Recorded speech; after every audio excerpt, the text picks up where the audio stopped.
tariffs, shipping, inspections. We're going to answer all your questions today. I asked a bunch of people in my Facebook group what they had questions about, and I jumped on a Skype call to talk to Rebecca, a trusted freight forwarder that I used all the way from China. And we jumped on this call and we asked all the questions that you wanted to know, and we answered them all in one video. So make sure you grab a cup of coffee and some popcorn. There is so much information in this video. It's one of my best videos ever.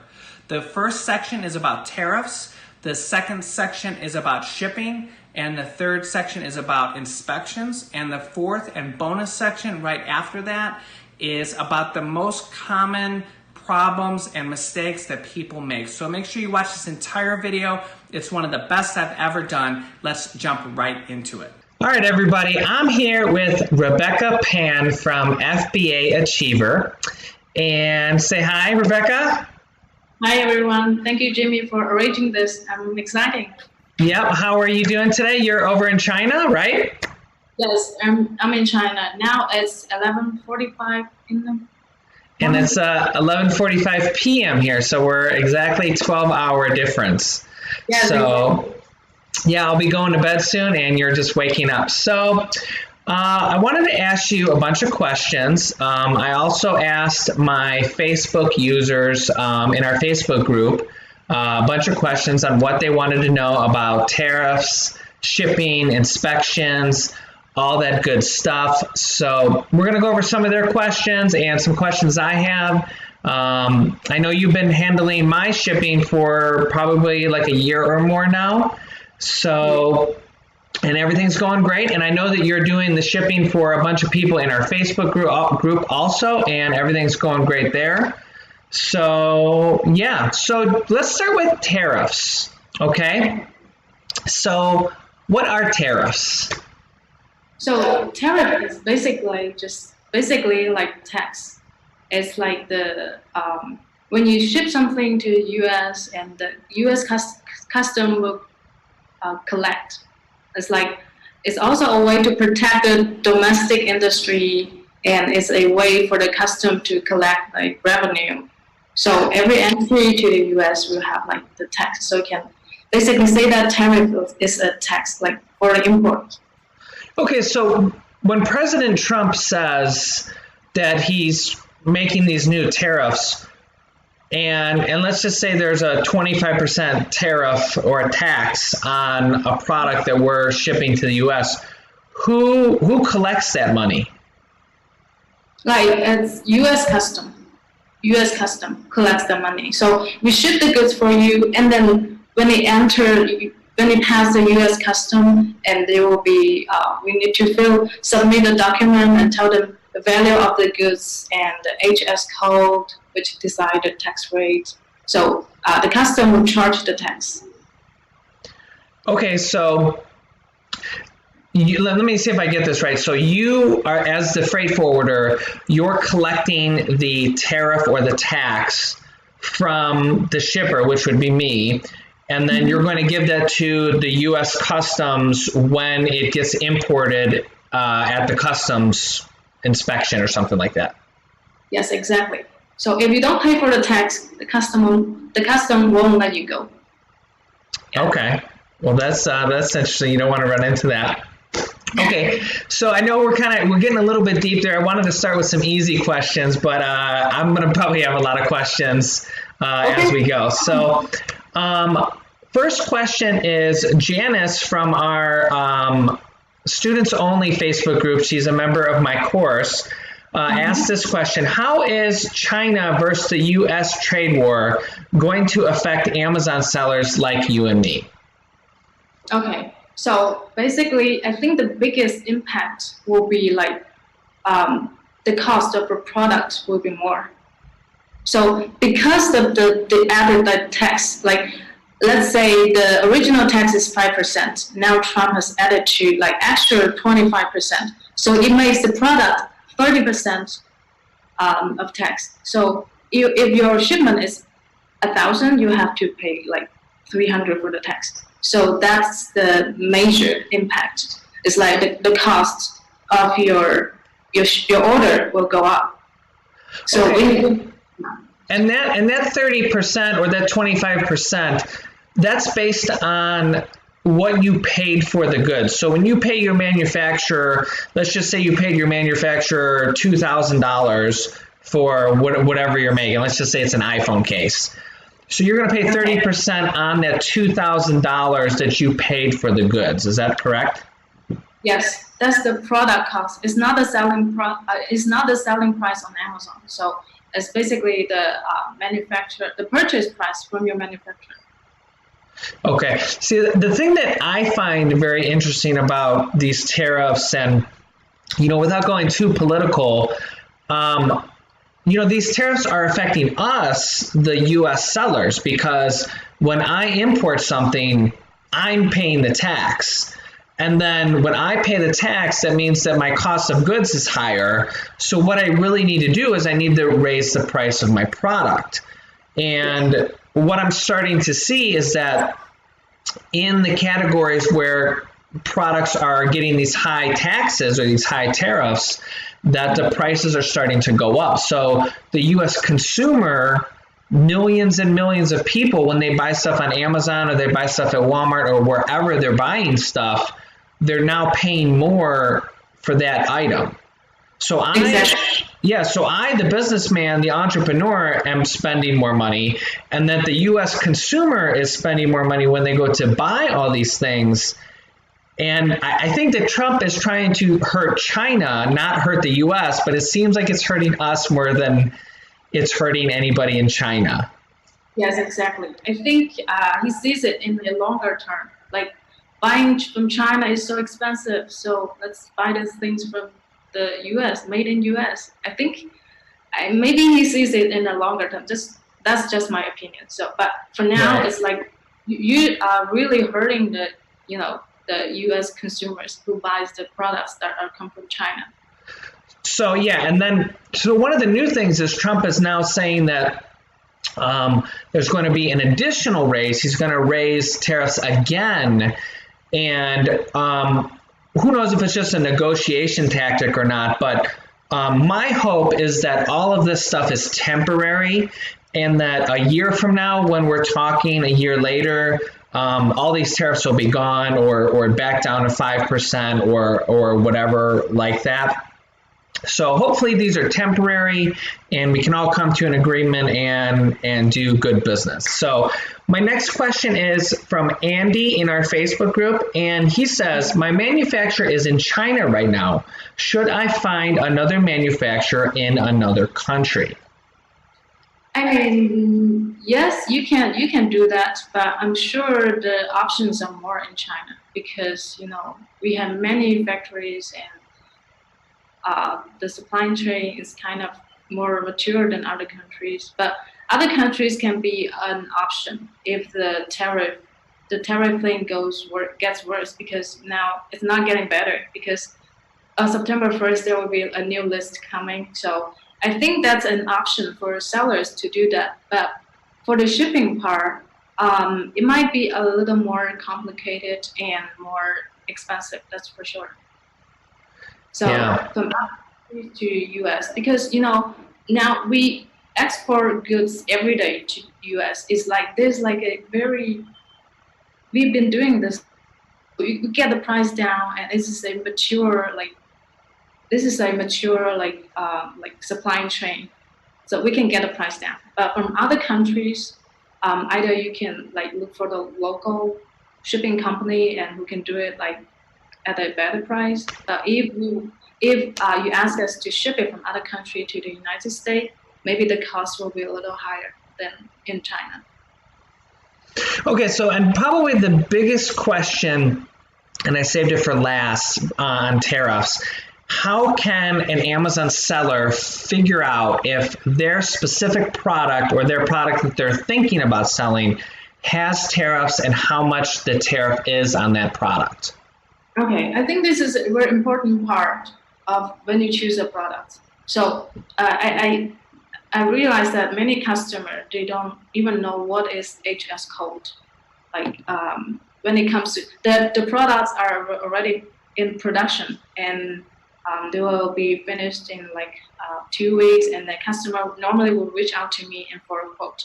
And they don't even know what the HS code is. So I assume that they don't know the text of their product.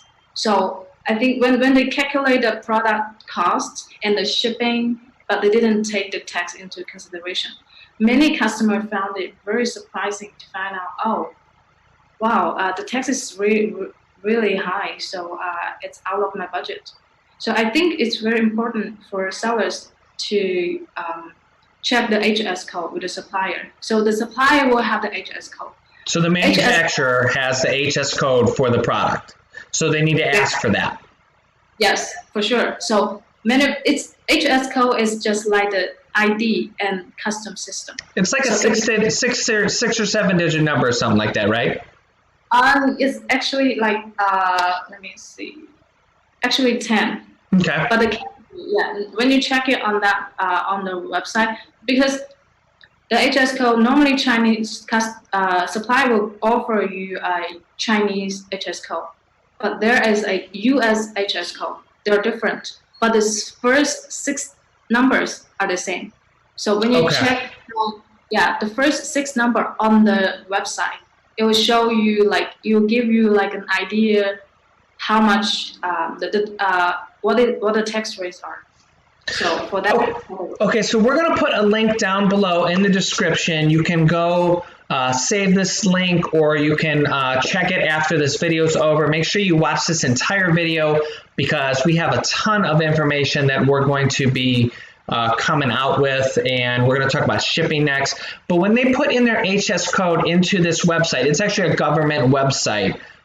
Do they need the US HS code or the China HS code?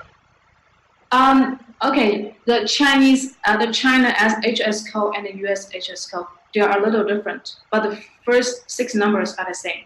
So ideally, the US HS code will be like show you directly what the text is, but the Chinese HS code you have to select.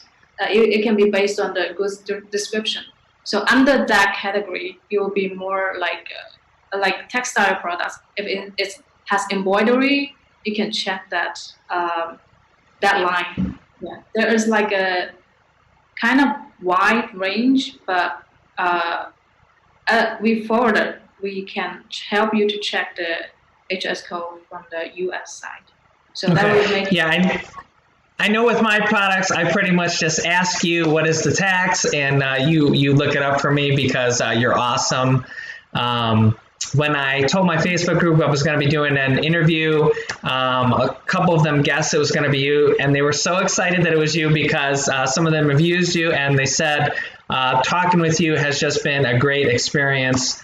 And by the way, if you want to talk with Rebecca, if you want a shipping quote, talk about tariffs, anything, if you want to talk about your products, join our Facebook group down below, and she's in there, and you can talk to her in there. You can message her, all that stuff. Our Facebook group members get a small discount on your first order with them, so she can give you a quote and let you know all this good stuff you'll need to know about your product. So with that being said, the next category we're going to talk about is shipping, and this is where the meat and potatoes of everything is. So the first main question I have for you is, what is a freight forwarder and what does a freight forwarder do? Okay, so a freight forwarder basically is a third party between the owner of the goods, like you, Amazon seller, and the carrier. So we work with like carrier like UPS, DHL, FedEx, and to do the shipping. So we basically collect the goods, buyer, and then process it and hand it over to carrier like UPS and the trucking company in the US, and then have it delivered to Amazon, so or the destination address. So a forwarder now is also doing like inspection and warehousing, bundling, labeling, that kind of stuff. Yeah, this is mainly what we do. Like, of course, the most important part is shipping. Like, we provide air shipping, ocean shipping. Yeah. Okay. And so, just I know when you guys do my products, you guys go and you pick up the product from the manufacturer, And I'm sure it's not you personally picking up. Is it like a UPS over there, or do you send somebody from your company directly, or is it like a carrier company that goes and picks up the product? Okay, but it's not UPS because UPS is for international shipping mainly. But so in China, we normally just use the domestic shipping company. Okay, so if the goods are very close to us, we'll send a truck to pick up the goods. But if they are in other cities in China, China is so big. Sometimes we have to pick up the goods from the north. We can't just send someone to go to the northern part of China and pick them up. Yeah. So we work with the domestic shipping company and have them deliver to our warehouse for the preparation first. So yeah, that was going to be one of my other questions. So do you do shipping and pickups in all of China? Do you do other countries? Do you do other areas? What parts of China do you do shipping for? What areas do you do? We are based in Shenzhen. So if your goods are in Shenzhen, that would be perfect. You shorten the pickup time. You don't have to wait like 2 or 3 days to get the goods from other provinces.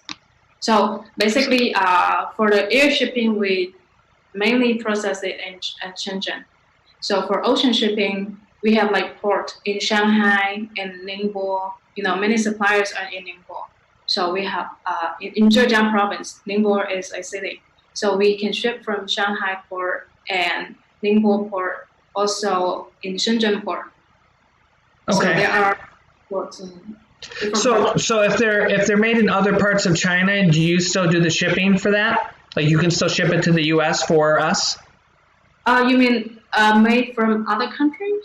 No. Just if the product is made not in Shenzhen but in another city, do you still do that shipping? Like, can I still get you to ship it to the United States for us? Yes, that's why we need a pickup service. We need to use a domestic shipping company, have them ship to our warehouse first, and then we process it and ship it to the U.S. Perfect. What differentiates a good shipper or a good freight forwarder versus a bad one? And what are some things to look out for? I know that in the Facebook groups that people have gotten ripped off before from freight forwarders, and that's why I don't recommend all sorts of different freight forwarders. I've been using you for a long time, and there's a whole bunch of other people in our Facebook group using you. I recommend you to my students only, but I've seen so many people get ripped off. So what makes a freight forwarder good versus a bad freight forwarder? What do you need to look out for? I think a very big part will be like, don't change your price. I mean, just I have some customer complain about when they use other forwarders. The forwarder just changed the price when they get the goods. So now, like I have the goods. If you don't pay for me, I don't ship the goods for you. So it makes the customer really angry. Like, I can't. My only option is to pay you and then have the goods shipped. So sometimes we have to pick up the goods from another forwarder and then ship it to the destination for the customer. I think this is a very important part that you can confirm the price with the forwarder. And if I know in shipping industry the price changed, but as a forwarder you have to tell the customer that, well, if your production will be finished in 1 month later, so we don't know what the price will be after 1 month. So we will have to tell the customer that the price, and also there's the possibility of the price change. So right. before picking up the goods, so I think it's very important to confirm the price doesn't change when they pick up the goods. Yeah, and also communication, and some customer complain that my forwarder doesn't speak English at all. I don't know. Yeah. I'm sure. I mean, I don't speak Chinese, so. Yeah, and I think also responsive and provide updates constantly. So because customer don't have their goods, they don't have a way to like actually track it. It will make them like concerned about their service. I think it's important for a good forwarder to keep you posted what are the status and where your goods are and what process is going through and the estimated delivery time. I think a forwarder should provide this kind of information to customers. Yeah, I know you're great with communication. I literally talk to her on Messenger, Facebook Messenger. I email her when, I'm sending her all the shipping details, and she literally gets back to me the next day every single time, except for maybe if it's Sunday. So you're great with communication, and I think that's why my Facebook group members love you so much, because they've said they've all talked to you personally and probably just through Messenger. I mean, I know occasionally we've been on phone calls, but most of the time it's just through Messenger or email, and communication has been great. So let's go on to the next question here. So Janice from our Facebook group asks, what are the advantages of using a freight forwarder versus using DDP shipping from the actual manufacturer? And what are things we should watch out for when using the manufacturer to ship to Amazon instead of using a freight forwarder? I think the differences will be like when you hire your own forwarder, you have more transparency. You get the update immediately from the forwarder. But if it's through supplier, I'm not talking bad about supplier, but I do know some supplier will add their own profit on the shipping fee before they call the customer. So I think one point will be like we might have a better price, and we will be more responsive because we don't have to, customer. If you order from the manufacturer, you have to ask the manufacturer. The manufacturer have to ask their forwarder. So there will like a gap between. So I think with forwarder you will be more you will have more transparency. So about the whole process. So I realized that some of the suppliers, they don't know the process, the shipping process very well, because their forwarder help them to handle that. So when the customer asks a specific question about shipping, they have no idea. Yeah, and another thing I've seen is what you talked about earlier with the bait and switch, where they get a price from the manufacturer and it's, way cheaper than it should be. And when the manufacturer goes to ship it, all of a sudden you run into that same situation where all of a sudden now they want to charge you a lot more and you have to pay it before they ship it out, and they're like holding the goods ransom. And I hate when that happens. When I first used you, you were one of the best priced freight forwarders, but obviously, I've used you so many times, and our Facebook group guys have used you, that we know it's not a ripoff. We know that it's going to get there. And you've made more money in the long run because we're shipping constantly. Every time there's a reorder, we use you. Instead of you trying to rip us off one time and make a little bit of money, you're getting shipment after shipment after shipment after shipment. So that's how I've always done business. I always think it's better to just do business the right way, and you'll actually make more money in the long run than people trying to rip you off one time. Yeah, we care a lot about reputation, our service quality. We won't just try to rip off. I mean, rip off is only one-time business, but we want it to be like constant cooperations, substantial. Yeah. So yeah, we do our best to provide the best transparency, and we are happy to walk customers through all the shipping process they want to know, they need to know. Okay, so one more question, and then we're going to start talking about pricing and how all that works. But Paulette from our Facebook group asks, if they order from Alibaba, a gold supplier, do they need to use a freight forwarder? So everybody, or most everybody's getting their products from Alibaba. So could they just do it through the Alibaba supplier? I think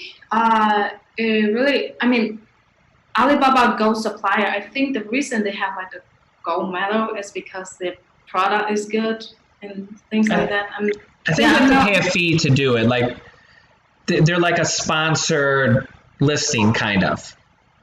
Yeah, maybe, and they're doing really good job on like providing good quality products and responsive and things like that. But I'm not sure that golden medal is also for the shipping part. So I think it's really up to the customer itself, the seller itself. You can compare the gold supplier's quote with the forwarder's quote, and then yeah, you can ask all the questions you have and then make your own decision. I just personally think that a forwarder, because we specialize in this, supplier normally specialize in their product. Right. So yeah. So correct me if I'm wrong, but are most or all the suppliers actually using a freight forwarder? They're just using their own freight forwarder. They're not actually like shipping it themselves at their office. They're probably just hiring a freight forwarder themselves. Is that correct? Yeah, I think many suppliers we have like the forwarder they work with, but some of maybe some of them like work with like a very good forwarder, so they can provide a good service, Right. Shipping. So that's also possible. But normally, I think suppliers will work with a forwarder to provide that, because a company when they do products, they will have to like expand their shipping line, because Yeah. I think that more supplier will work with forwarder to do the shipping instead of shipping on their own, because the shipping you have to apply a lot of things like UPS account, DHL account, many accounts, and there are a lot of procedures to do the shipping. So I think maybe I'm wrong, but in my opinion, I think many suppliers they work with the forwarders instead of just ship by themselves. Okay, so and then my next question is going to be, we're going to start to get into some questions about pricing. How does pricing work? So the first question would be, how do you guys get paid? Because I know that nobody's working for free. I mean, you have a family to feed. Your company has, kids and families, and obviously you have to pay for the electric bill, and everybody has to make money in business or you won't be able to buy food. So how do you make money? Is there a separate fee for that? And then after that, let's talk about the actual shipping costs, like sea shipping, air shipping. How does the pricing for that work? I mean, how do we make money? Yeah, it's an interesting question. And we have contracts with logistic providers. Like we have like the contract with container company, so we get better price. And then we charge you the price, and actually, yeah, it's definitely like higher than the price we got. So yeah, a little bit extra for your time and services. Yes. So the price difference from you and our logistic provider, because we try our best to get a good price, and then we add our profits, and then we send you the quote. This is how we make money. It's a weird question, but I'm a profit money guy. It's just ingrained in my DNA. So whenever I see any business, I'm always like, how do they make money? So everybody has to make money in the world, or you wouldn't be able to buy food for your children, and that's just that. So how does the pricing of sea shipping compare to air shipping? And then I know there's different types of air shipping that's way faster and sea shipping. And what's the typical pricing? Is air shipping twice the price or 3 times the price, just on average, just, round estimates? I think, okay, let's compare it with ocean shipping and air express. So ocean shipping is the cheapest way, and the air express, 3 to 5 business day shipping. This is the fastest shipping method we have right now. So it's the most expensive, of course. So when you compare the ocean shipping to air express, normally the air express price is 3 times more than 3 times more. Yes, but it's not a rule. Just like right. Some for some shipment is like that, but it can be different. Yeah, but basically, you can say twice or 3 times more than the ocean shipping. Yeah, I think a lot of students have learned the wrong way, and they learned to airship it. And I don't recommend doing that unless there's a time crunch, like you have to reorder, you're going to run out, or you have to make it by Christmas or something like that, because like you said, it's 2 to 3 times more money versus sea shipping. And if they can just wait that extra couple weeks, it's going to save them hundreds, if not thousands of dollars. And it's just going to the shipping companies. So I always recommend to my students to do sea shipping if they can. And if they need to do like an emergency supply, maybe send some of it via air or something like that. So how long is sea shipping, and what are the different time frames for sea shipping and air shipping and super express shipping and that? Okay, so there are basically three kinds of shipping method. For air, it has air cargo and air express. So air express is 3 to 5 business days. And the air cargo will be like 10 business day shipping, 9 to 11 business day shipping. So yeah, you can choose between the two options. Of course, slower is a little cheaper. Right. So for the ocean shipping, normally we ship the goods to the West Coast in the US. So it's from China to California. It will be the shortest shipping route. So right. Yeah, so the shipping fee will be the best. So, yeah, unfortunately, sometimes Amazon makes you ship to other places, especially if it's, as you know, my oversized products. I hate those things. They make me ship them all to the East Coast, and it's like it makes the shipping costs go way higher. So how long does sea shipping take? Normally, if we ship to the West Coast, it will take like around 25 days, 25 to 28 days. Normally, that's the shipping time. But if you ship to Texas, it will be over 30 days, maybe. Sometimes if it's not a peak season, we can do it like 25 to 30 days. But if you go to the East Coast, it will be perhaps take like more than 35 days, because there will be like internal transit in the US. Yeah.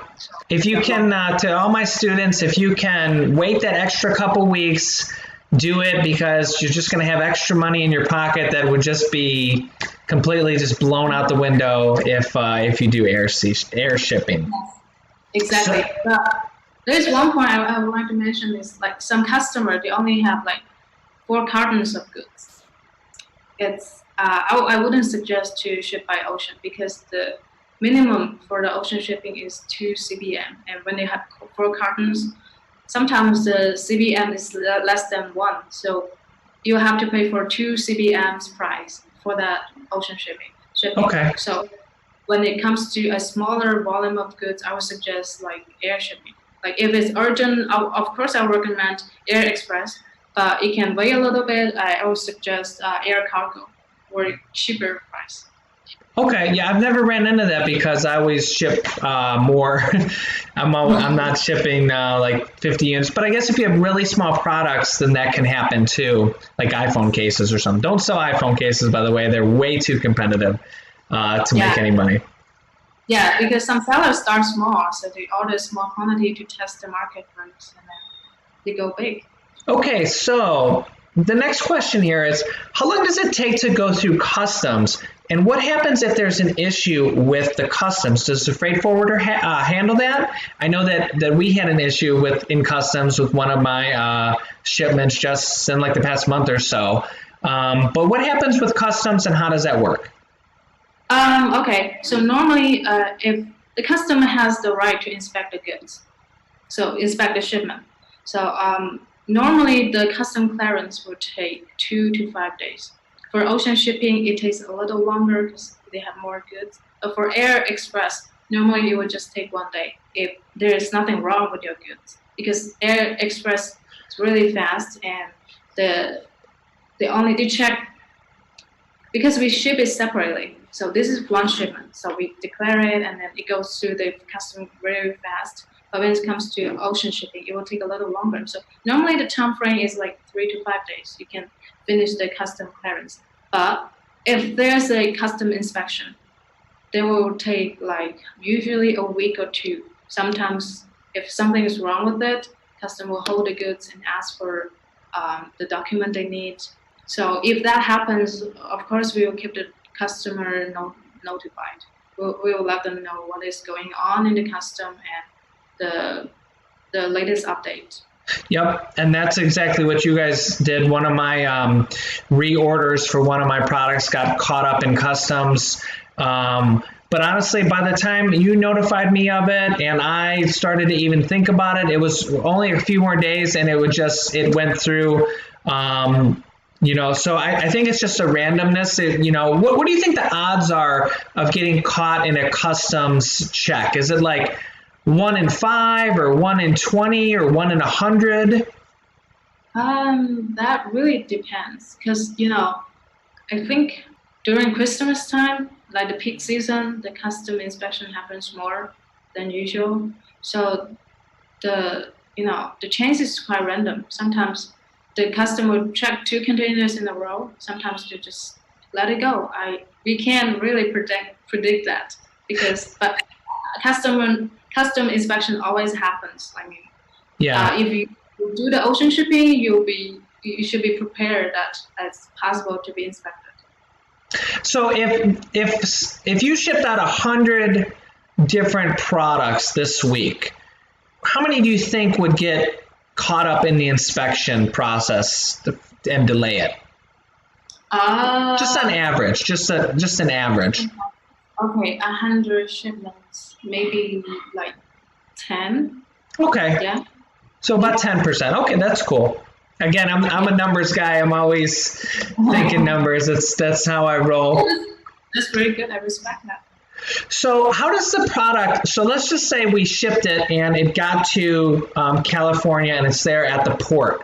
How does the product go from the port to the actual Amazon warehouse? So let's just, let's say it's an oversized shipment and there's one warehouse in California and there's one in Texas and there's one in New Jersey. So how do the goods get from the port in California to these 3 different Amazon warehouses? So normally it's by truck.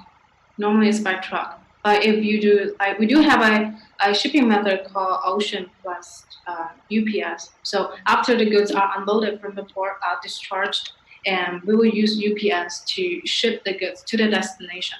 And also there will be trucking. Like we use the truck to send the goods to Amazon. Also, you mentioned New Jersey. If we ship to New Jersey, I think the ship will not park. The ship will not arrive at LA port, not in California. It will go all the way to New York. Oh, and wow! It will go all the way to New York. Oh my God, that's amazing.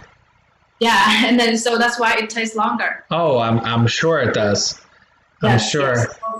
So basically, there are 2 ways, like by UPS, like FedEx, and also by truck. And then I want to say a nice thing about using your service is that all this stuff I don't have to worry about. So basically, if I'm shipping my product, you pretty much give me the price ahead of time and then just handle everything for me. And then, pretty much you'll update me like when it lands, or sometimes I'll email you and I'll ask you for a status update. And then you'll tell me it cleared customs and it's on its way to Amazon. And then normally I'll get another email from you when it actually arrives at Amazon, or I'll get the Amazon email that it's being checked in. And I think if a person were to try to do this on their own, like ship it from China and have it picked up and then have it put on a boat and then have it clear customs and then have it picked up in California and then go to the Amazon warehouse, would be a nightmare. And me as an Amazon seller, I don't have to worry about any of that.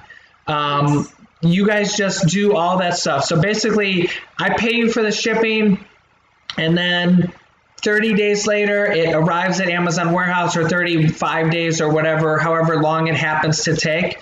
And then boom, they're selling at Amazon. So does that all that sound accurate?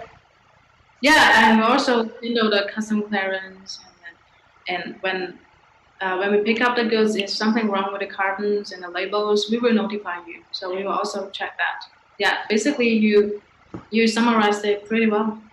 Yeah, so let's talk about that actually, because I know that when I've gone to source some new products, and generally what I do is I'll go to you for a shipping quote before I actually pay for the product. And like you said, I think a lot of people run into a problem that they buy the product first, or they put their down payment down, and they haven't actually got a shipping quote, and they don't know the tariffs or the taxes on it. So they've kind of jumped in and they don't know how much all the costs are yet. So what I recommend is that they ask you for a quote before they actually put the down payment down so they can get a better idea of all the total cost of everything. And I know that you're just like a random book of knowledge. So whenever I go to you for products, I know that on some products you said, oh, you're going to need this certification, and it'll be, I remember that I had a wood product, and obviously we don't tell our products to all of our customers because everybody will copy them, but I had a product that had wood in it, and it needed something like a fumigation certification or something like that. And yes, it's nice because you'll tell us stuff like that, and I was able to then get it from the manufacturer. But if I didn't get that certification, it might not have cleared customs. Is that correct? Yes, that is a must for the wooden products. But if it's like a remade or mixed something, it's like original wood. If the product is made of original wood, it's not it's not that kind of wooden product will need the fumigation and commodity inspection from Chinese part. Because if you don't have a certification, you won't be able to pass Chinese custom. And also on US side, our forwarder would do the Lacey Act declaration for the product and tell the US customer what the material is, what kind of the wood or bamboo is. So they will need that for when the goods pass the custom. Yeah, so if you're getting a price quote from her, ask her if there's any certifications that she knows of that she might need for your specific product, because it just might help you out in the long run. That's another advantage to working with her. One more quick question. How long does Amazon take to check in the inventory once it gets at Amazon's warehouse? Actually, to be honest, we have no control of Amazon. How long will it take to check in the product? So our job is to ship the goods to the dock at Amazon. So how long will it take for them to process and scan, check the units in? I think it's totally depend on Amazon, because sometimes we have the shipment delivered. We have the proof of delivery. So it has a stamp from Amazon. So yeah, it means the goods have been delivered. Basically, our job is done. So sometimes the Amazon is like when they process this check-in, they will really take their time. So the customer out of stock they will ask us, oh, what's the problem? And I thought you were delivered. We said yes, we did deliver the goods, but Amazon, they're like the processing time can be different. Sometimes like in peak season, like after the Prime Day, maybe like before the Prime Day, you have a lot of inventory to check in. So I think that can delay the processing time of checking the units. And also that can also happen in when you prepare for the Christmas sale, Black Friday, and when there is a peak season, I think Amazon process the check-in a little slower than usual. But normally, I think recently the customer received the goods in their seller central the next day. We delivered the goods. Yeah, I've had it next day before too. I want to maybe say same day, like when Amazon got it, that's sometimes same day, but I know that sometimes it's a delay of several days, and sometimes they transfer it, and that can definitely put a delay on it. So the last couple questions I want to ask you about are inspections. I only have two quick questions about inspections. So why would you want an inspection, and how do they typically cost, and how do they work? Okay, so the FBA platform is a really great e-commerce platform for sellers who are not in the US and not in China, and all the people around the world, they can do the FBA. So when they buy things from China, they can't actually see the goods, the quality, and how the factory is legit or not, something like that. I think that's why you need inspection. Like, we are your eyes. We send our inspector to check. We'll take photo of the factory, and then we'll take some picture of the warehouse, and then we check the product if it's good or not. If it has quality issue, and if the number in the carton have shortage, Sometimes we will help them to count that and see it and inspect the goods based on the customers' requirements. I think when you work with a supplier, that's for your first order, when you choose a supplier and maybe have the sample tested, but when it comes to a bulk order, maybe you will have to check it a little bit more to make sure it's right, because it's kind of like your first collaboration. Because the bad quality product might cause a bad review. I think it's quite important to have the goods checked before shipping, because shipping to the US. And how much does an inspection typically cost? Normally we charge $199 per day.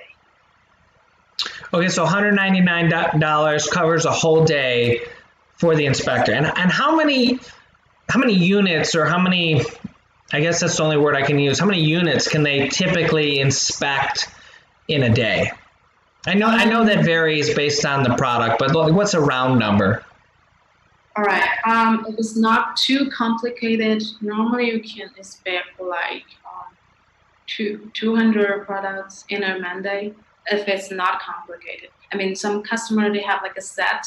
They have many small things inside. If we have to check each of them, we'll have to inspect less. Like if it's like a set, we'll have to inspect less, because there won't be enough time for check the number that customer wants. Because we'll have to check how the products are packed and how the customer want us to inspect the goods. Yeah, I know for a bunch of my inspections, I always do an inspection at least on the first order with a new manufacturer or a new product. Sometimes on reorders too, it just really depends. Let me go to my final question here. Chuba from our Facebook group asks, during the inspection, what is on their checklist and what do they look for? How do they know what to look for? Okay. So I think the sellers know their products better than our inspectors. So I think we can do customized inspection. So if the customer don't have an idea how to inspect the goods, normally we will check the quality of the goods are good. Like if it has a bad smell, if it has like a stain on it, and if the package content is same as description. And also the size of the products, we can measure it, weight it on a scale, and also make sure that the label are put in correctly, and make sure that the product label is scannable. Because if it's not scannable, Amazon will be able to check them in. I had that issue. It was probably almost a year ago now, but I had the manufacturer print the Amazon label on it was like a product insert, but you could see it from the outside. So it was scannable, but the way they printed it, it didn't scan correctly, and they had to go back and relabel it and put new labels on there. But if I didn't get an inspection for that, and those shipped to Amazon, and when they got to Amazon, if they couldn't scan them in, I would have had a big problem. And I remember that one by the inspection. And I know normally for the inspections, you guys ask me, are there certain things I want them to look at, or how many do I want them to inspect? And I'll normally go one of two ways. I'll normally say, okay, yeah, inspect like 100 of them or 200 of them, and like check this, or like maybe check a few of them in each box or something like that. And, generally the inspector is going to know if they're good or bad. Or I'll go the other way and I'll say, what I want you to do is just do a visual inspection of a whole bunch of them. I don't want you to like open them up or anything like that. I just want you to like look at them and see if they're correct. I mean, because if you're looking at a product, you can tell within 5 or 10 seconds if it's either good or bad. Yes. Yes. Yeah, I normally go either way. So that's a little tip for you guys with your inspections. So that's mostly all my questions. Did you have any other comments or anything that we didn't cover? Okay, I think I'll have something for the sellers when they prepare the shipment, because we have I think one problem we run into is like the packaging of the goods. Some products are really heavy, and the supplier use a very thin box to pack the goods. So there is like a domestic transit in China when we pick up the goods and when they arrive at our warehouse. Sometimes the boxes are like really bad. Yeah. So we have to use the box. So I think when we when you make the order with the supplier to make sure that they use a solid box to pack the goods, because if the boxes are broken, well, and you might hurt your product. So also changing the box and reprocessing will take extra time. So the shipping and time, money. Yes, and money. Yeah, because repacking costs like labor and material. Yeah, you have to pay somebody to do it and buy the materials and all that stuff. Yes. And also, sometimes our cartons are not the exactly same size. We have to cut it. We have to make the box suitable for the product. So it's not an easy job to do. And also, I think that if the products will be protected very well in the original solid boxes. So I think it's quite important for the seller to confirm that before placing or before have them shipped to us or before we pick up the goods. I think that's a really important part. Yeah, I think a lot of Amazon sellers, and somewhat rightfully so, but I think a lot of them get caught up in, I just want the cheapest shipping, the cheapest shipping. And then they get exactly that. They get the cheapest shipping. It's in a tiny cardboard box with no padding. And the thing's got to go all the way from on a box to on a ship to through an inspection and then on another truck and then goes to Amazon. And by the time it gets there, it's damaged. And Yes. They got the cheapest shipping available. And a lot of that goes back to the manufacturer because they don't want to pay any extra for padding, for bubble wrap, or an upgraded box. They just want the cheapest shipping possible, and it comes back to hurt them later on because they arrive damaged. And Right. I think to protect the goods is very important because we just withdraw a shipment from the port because when they arrive, the boxes are all kind of damaged. yeah. So I have to pick up the goods from our warehouse and to fix it and then send it back. And of course, it missed the latest vessel. So we have to wait for another week to do that, and it will cost extra pickup fee, all the fee, repacking fee, and it's really waste of money. Yeah. So a little tip for all the viewers that have watched this long. Ask your manufacturer what they're shipping all the units and what the cartons are, how many are in a carton. Obviously, you have to give that to the freight forwarder because they're going to need to know the size and how many are in there and the weight and all that stuff. But ask them to send you a picture of it to see it, and you can judge for yourself if you think that carton can make it through all those shipping and that boat and the truck and all those different things and not be damaged. That's a little tip for you guys that made it all the way to the end of this video. Did you have anything else, Rebecca? Yes, actually I do have one thing. It's the labels. So let's start with the carton label. So I found that many suppliers only put one FBA label on the carton, and I think that will cost.